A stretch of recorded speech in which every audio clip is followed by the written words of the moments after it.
Perkenalkan, nama saya Ninyoman Purwani dari Program Studi Teknologi Laboratorium Medis, Departemen Kesehatan, Fakultas Vokasi Universitas Airlangga. Saya ditugaskan untuk mengajar mata kuliah Biokimia 1 untuk mahasiswa semester 3 Prodi Teknologi Laboratorium Medis bersama-sama dengan 4 orang staf pengajar lainnya. Dengan penanggung jawab mata kuliah adalah Dr. Emma Kurnianingsih. Mata kuliah Biokimia 1 disampaikan ke dalam 14 pertemuan yang terbagi ke dalam 6 materi pokok. Untuk pertemuan pertama adalah materi pengantar, yaitu pengertian biokimia secara umum, diikuti dengan materi enzim sebanyak 2 pertemuan, kemudian ada oksidasi biologis 1 pertemuan, metabolisme lipid 2 pertemuan, metabolisme karbohidrat 2 pertemuan, metabolisme protein dan asam nukleat 2 pertemuan, metabolisme terintegrasi, vitamin, antioksidan, dan hormon masing-masing 1 pertemuan. Materi disampaikan dengan menggunakan sarana PowerPoint dalam bentuk ceramah dan diskusi, dan juga dibantu dengan e-learning untuk pengumpulan tugas-tugas kuliah. Adapun capaian pembelajaran mata kuliah ini adalah mahasiswa dapat memahami proses-proses biokimiawi dalam tubuh manusia, memahami kelainan proses kimiawi dalam tubuh manusia, dan hubungannya dengan kondisi kesehatan sesuai prosedur analisis. Saya ditugaskan untuk mengajar materi enzim sebanyak 2 pertemuan dan 1 pertemuan untuk materi vitamin. Di akhir kuliah dengan materi enzim diharapkan mahasiswa mampu menjelaskan pengertian enzim dan koenzim, klasifikasi enzim, mekanisme aksi enzim, kinetika enzim dan regulasi enzim dengan benar serta mampu memahami enzimologi klinis dan biomarker serta penentuan uji aktivitasnya. Di alam terdapat banyak sekali jenis-jenis enzim. Demikian juga enzim yang ditemukan pada tubuh manusia. Pada topik pertemuan dengan materi enzimologi klinis dan uji aktivitas enzim, mahasiswa akan mendapat penjelasan tentang macam-macam enzim-enzim klinis sebagai indikator penyakit atau biomarker, serta cara penentuan aktivitas enzim tersebut dengan pendekatan spektrofotometer. Beberapa jenis enzim yang ditemui pada tubuh manusia yang berperan sebagai indikator atau biomarker antara lain ada amilase atau lipase yang mengindikasikan terjadinya kerusakan pada pankreas. Kemudian ada juga indikator penyakit hati yaitu ALT, AST atau SGPT, SGOT. Ada lagi alkalin fosfatase yang mengindikasikan terjadinya kerusakan tulang atau laktat dehidrogenase yang berfungsi sebagai indikator terjadinya kelainan jantung. Setelah mendapat penjelasan mengenai macam-macam enzim klinis yang berperan sebagai biomarker, maka mahasiswa akan diberikan penjelasan mengenai penentuan uji aktivitas enzim. Sebagai representatif digunakan enzim amilase. Adapun metode yang dipakai adalah metode PNS dan paranitrophenol yang dibaca dengan menggunakan alat spektrofotometer. Mahasiswa kemudian akan dipacu untuk memahami materi penentuan uji aktivitas enzim ini dengan latihan soal. Mahasiswa diberi kesempatan untuk mengerjakan latihan soal dalam rentang waktu tertentu, bisa didiskusikan bersama-sama dengan teman-teman mahasiswa lainnya atau dikerjakan secara individual. Kemudian didiskusikan bersama-sama dengan dosen, dalam hal ini saya, untuk memverifikasi jawabannya. Selain itu, saya juga memberikan review terhadap materi enzim pada hari tersebut dengan menggunakan media online berupa Kahoot. Soal-soal diramu sebagai ringkasan dari materi enzim yang disajikan dalam bentuk game atau quiz dengan menggunakan media online berupa Kahoot, dan mahasiswa akan mendapatkan PIN untuk bisa login ke dalam media online Kahoot tersebut. Kemudian mahasiswa yang menunjukkan keaktifan tinggi akan mendapatkan reward berupa penambahan nilai di nilai akhir sebanyak maksimal 3 poin. Untuk komponen penilaiannya sendiri itu meliputi 40% UTS, 40% UAS, 10% tugas, dan 10% soft skill sebagaimana yang telah disepakati di kontrak perkuliahan. Demikian penjelasan singkat mengenai kuliah Biokimia 1 dengan materi enzim, termasuk capaian pembelajaran dan komponen penilaiannya. Atas perhatiannya saya ucapkan terima kasih. Baik, saya mulai saja pertemuan hari ini, menyambung dari pertemuan minggu sebelumnya tentang materi enzim. Hanya saja untuk minggu ini pertemuannya difokuskan pada enzim-enzim sebagai penanda atau biomarker. Kalau dari minggu lalu kalian sudah mendapat pemaparan tentang apa itu enzim, kemudian koenzim, bagaimana tentang koenzim, kemudian kinetika enzim. Nah, pada minggu ini saya akan melanjutkan dengan materi enzim sebagai penanda atau biomarker.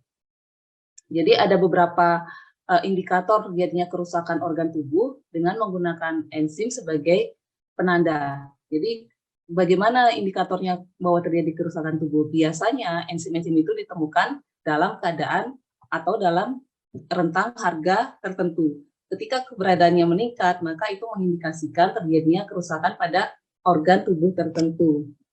Beberapa contohnya adalah sebagai penanda kerusakan jantung, kemudian organ pankreas, dan liver atau hati.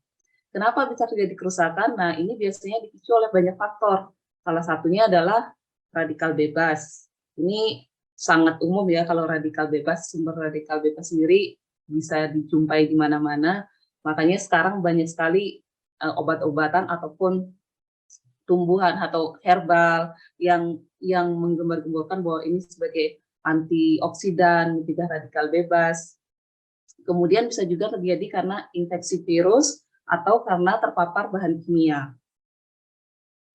Ada beberapa enzim yang digunakan sebagai penanda atau biomarker. Salah satunya, beberapa diantaranya adalah kreatinin kinase, laktat dehidrogenase. Kemudian untuk penanda kerusakan hati ada ALT atau ALT-AST atau SGTT-SGOT, kemudian ALP, dan ada juga penanda kerusakan hati yaitu amilase atau lipase. Nah, ini penjabarannya dari kreatin kinase ini, dia bekerja mengkatalisis kreatin fosfat menjadi kreatin, dan rentang kadar normalnya dalam serum biasanya adalah 15 sampai 100 unit per liter. 100 unit per liter ini mengindikasikan aktivitas dari enzim tersebut. Pada laki-laki sedikit lebih tinggi dibandingkan pada perempuan, dan peningkatan kadarnya dalam sampel serum itu digunakan sebagai tanda awal terjadinya penyakit serangan jantung. Biasanya teramati 3-5 jam setelah terjadinya serangan jantung. Bersama dengan laktat dehidrogenase, enzim ini juga digunakan sebagai penanda untuk terjadinya kerusakan atau terjadinya serangan jantung yang bekerja mengkonversi laktat menjadi virupat. Kadar normalnya dalam sampel serum adalah 100 sampai 200 unit per liter. Dan biasanya pada penderita serangan jantung juga terjadi peningkatan kadar enzim ini.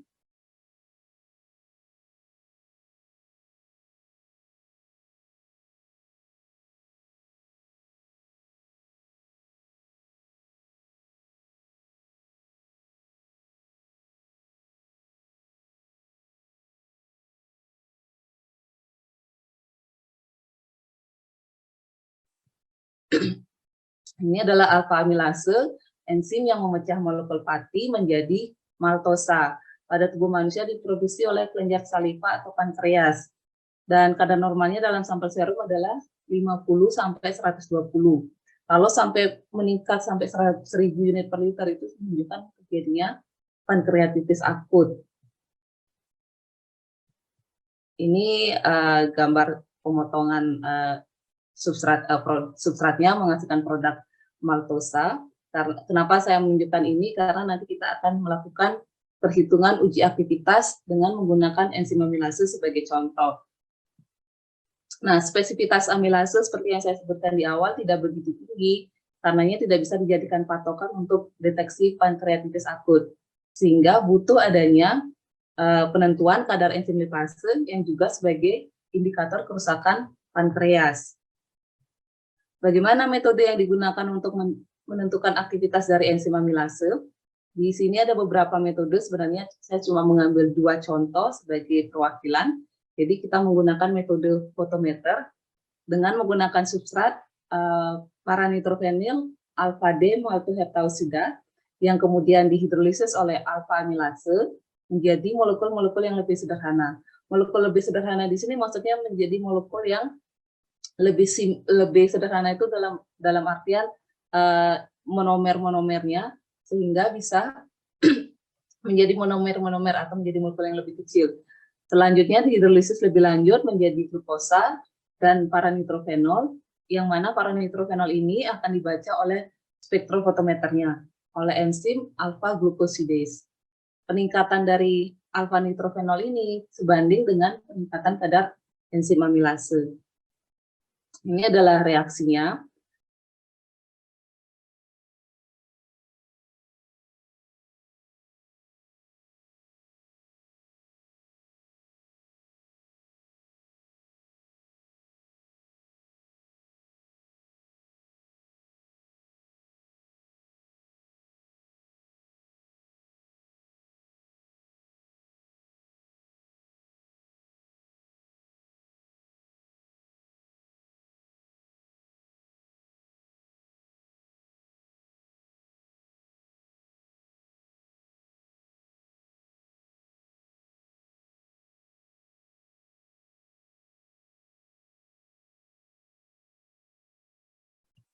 Jadi yang metode yang kedua adalah menggunakan metode DNS atau dinitrosalicylic acid.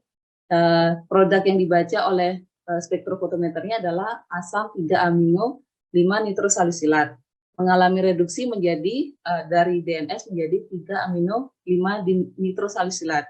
Kenapa disebut gula reduksi? Karena dia mereduksi DNS-nya menjadi asam 3-amino nitrosalisilat. Karena itu disebut gula reduksi. Apa itu reaksi reduksi? Kalian pasti sudah pernah dengar kalau waktu SMA ada oksidasi, ada reduksi. Jadi silakan dibuka kembali bukunya.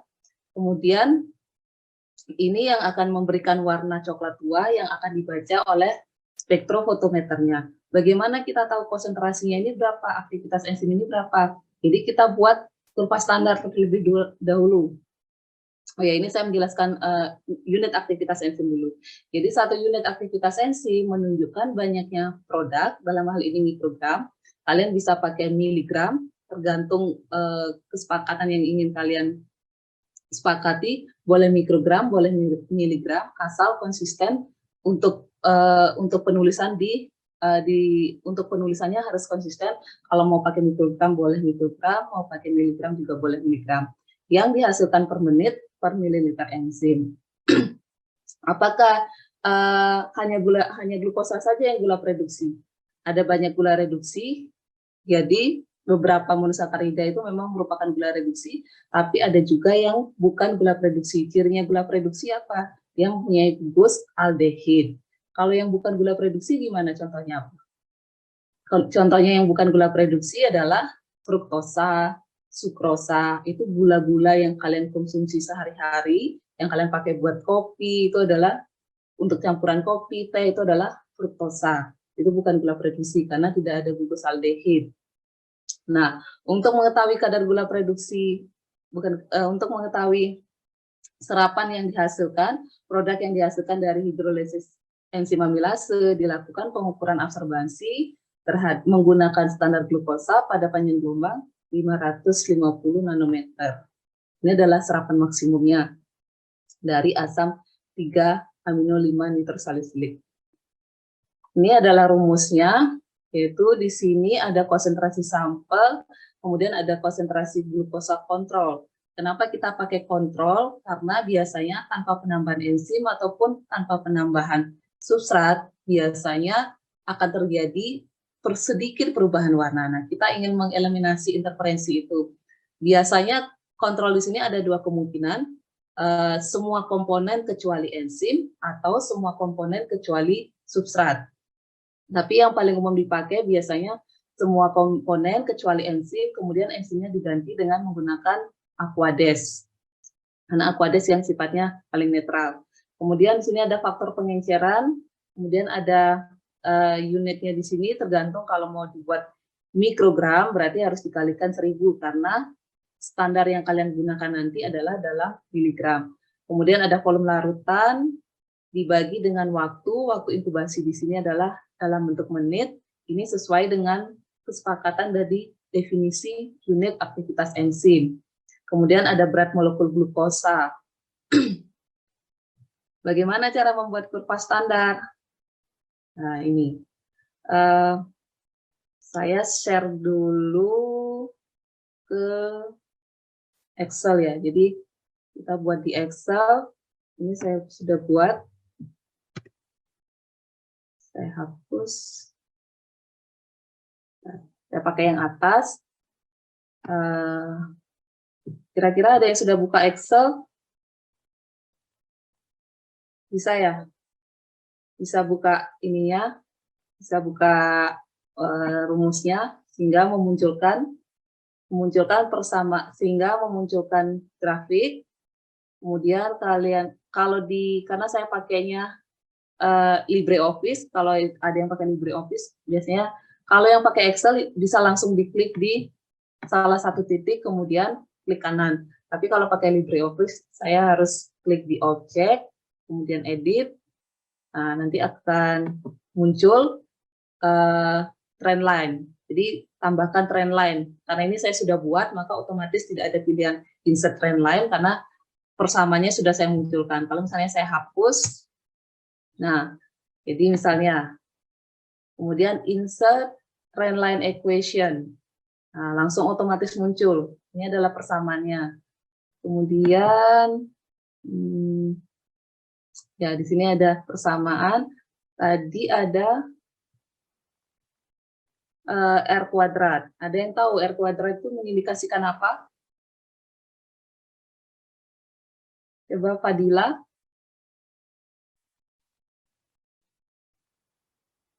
Fadila, kira-kira, atau Nabila. R kuadrat di sini mengindikasikan apa?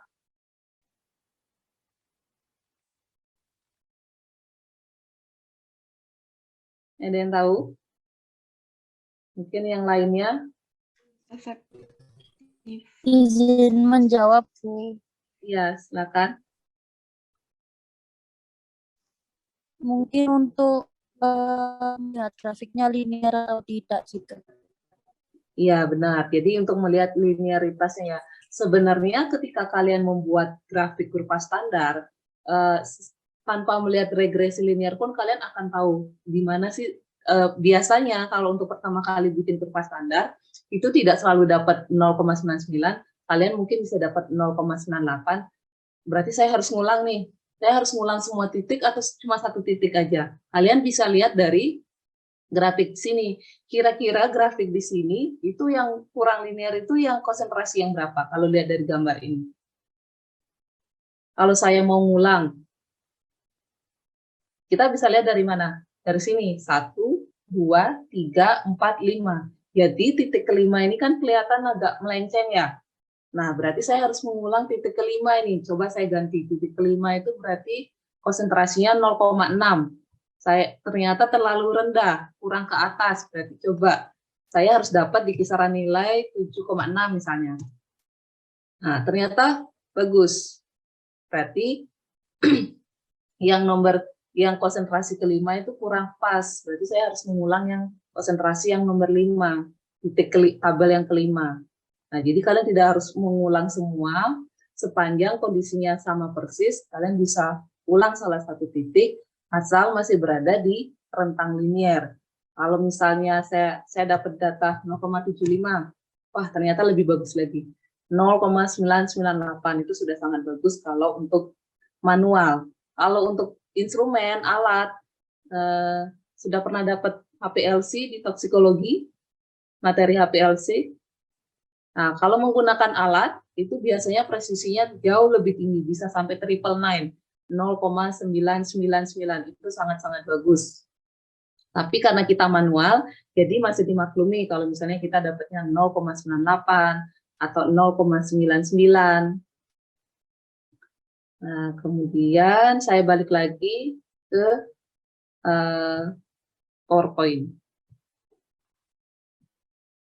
Nah, kira-kira ini PowerPoint-nya.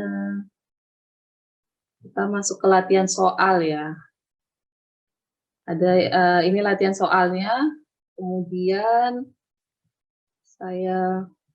kalian boleh pakai kurva standar yang dari ini, yang dari sebelumnya ini. Jadi ini kurva standarnya, kemudian ini latihan soalnya. Coba saya ganti 806.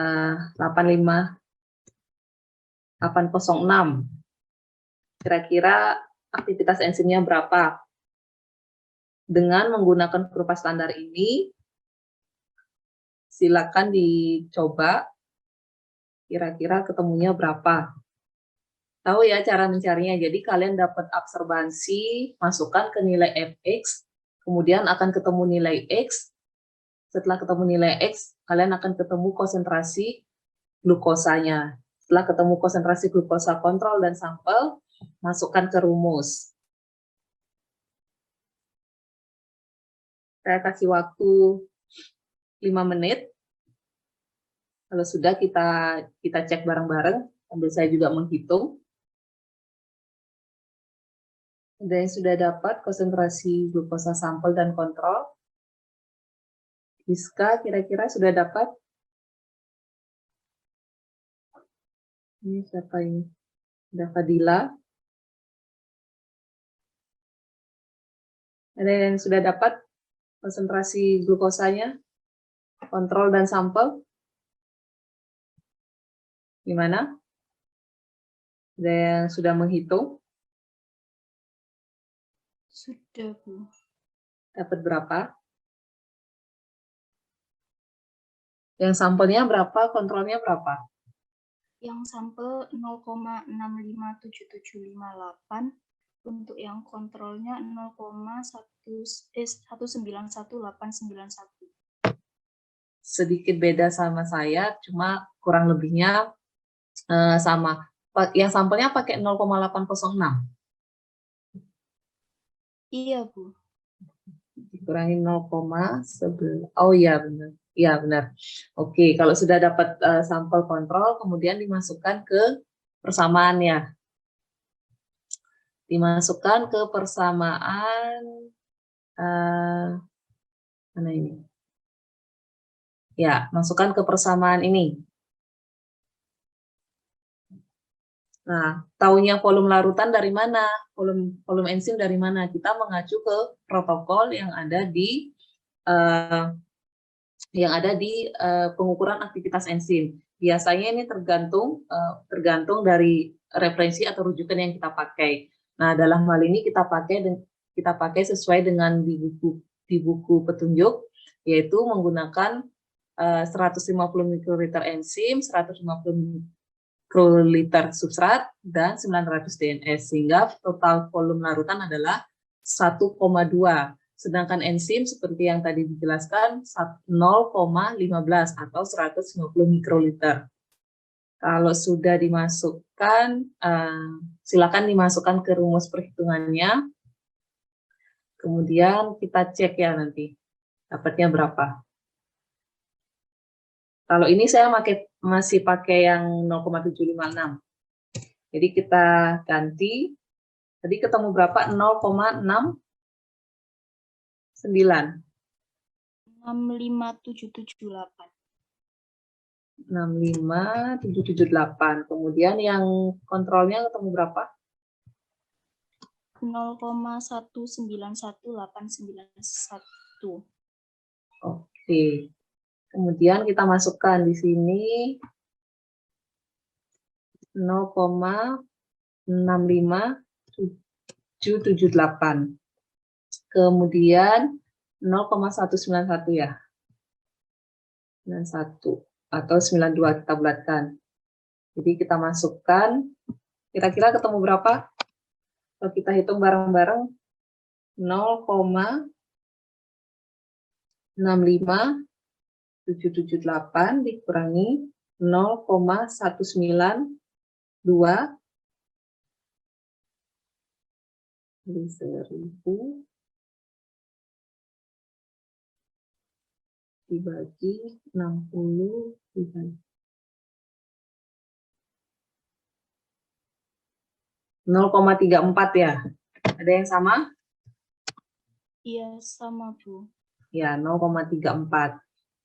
Jadi itu adalah pengukuran aktivitas enzim. Nah, saya masih ada soal satu lagi. Ini adalah latihan soal untuk kalian kerjakan. Nah, di sini ada keterangan sampel diencerkan 4 kali. Nah, yang mana yang dipakai? Apakah yang awal atau yang diencerkan? Yang kita pakai adalah yang diencerkan. Jadi saya langsung kasih dulu yang kita pakai adalah yang diencerkan. Kenapa? Karena rentang linearitas atau kapabilitas alat spektrofotometer itu biasanya berada pada rentang 0,2 sampai 0,8. Memang setiap alat ada spesifikasinya tersendiri, cuma konsensus yang sudah disepakati itu sebenarnya adalah dalam rentang 0,2 sampai 0,8. Jadi nilai amannya itu paling aman bekerja di rentang tersebut. Jadi kalau kalian misalnya nanti bikin kurva standar, nah itu harus di rentang linearitas tersebut. Kalau misalnya ataupun kalau misalnya kalian mengacu pada kurva standar yang sudah baku, yang sudah ada di referensi, kalian boleh pakai referensi. Kemudian kalian masukkan perhitungan dari pengenceran ini sehingga kalian bisa menghitung nilai dari konsentrasi enzimnya, aktivitas enzimnya. Jadi tidak harus sebenarnya harus bikin sendiri kurva standar karena kadang-kadang kondisinya beda. Kita masuk ke latihan soal ya. Ada ini latihan soalnya. Saya ada Kahoot, pinnya adalah 1789994. Yang lainnya belum bergabung. Ini adalah pinnya.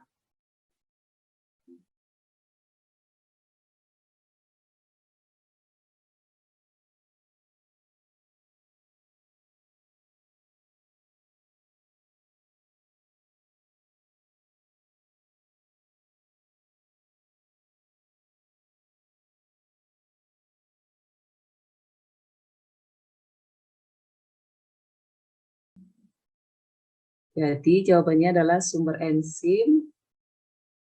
Jadi yang mempengaruhi adalah suhu, pH, kemudian konsentrasi substrat. Ya. Bu Nyoman tidak share screen, Bu, jadi kita tidak tahu pertanyaan. Oh, saya tadi sudah muncul share screen. Oke, saya ini lagi. Baik, saya share lagi. Udah muncul ya? Iya, sudah. Ya, ini tapi belum mulai lagi ya?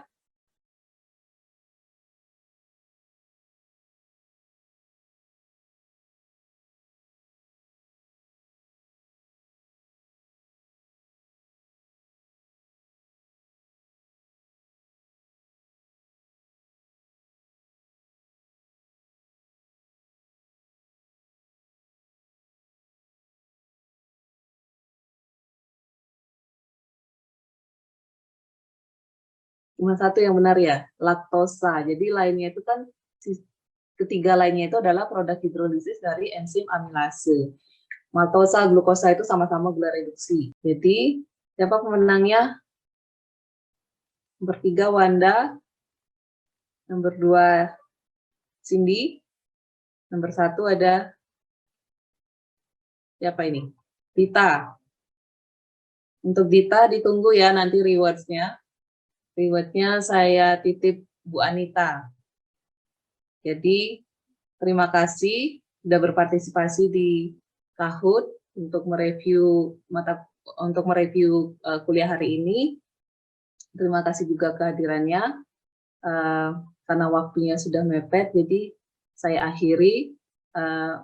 Setelah praktikum ini kalian diharapkan bisa menghitung aktivitas enzim dengan menggunakan berbagai metode, terutama menggunakan spektrofotometer. Jadi pada prinsipnya sama-sama menggunakan spektrofotometer, hanya saja reaksi yang terjadi yang berbeda, yang menentukan produk yang dibaca di spektrofotometer. Jadi prinsip pembacaannya sama, hanya saja hasil reaksi yang dibaca yang berbeda. Jadi sekian untuk kuliah hari ini dengan materi enzim sebagai biomarker dan penentuan uji aktivitas enzim. Saya tutup kuliah hari ini. Terima kasih. Terima kasih Bu Nyoman. Terima kasih Bu. Sama.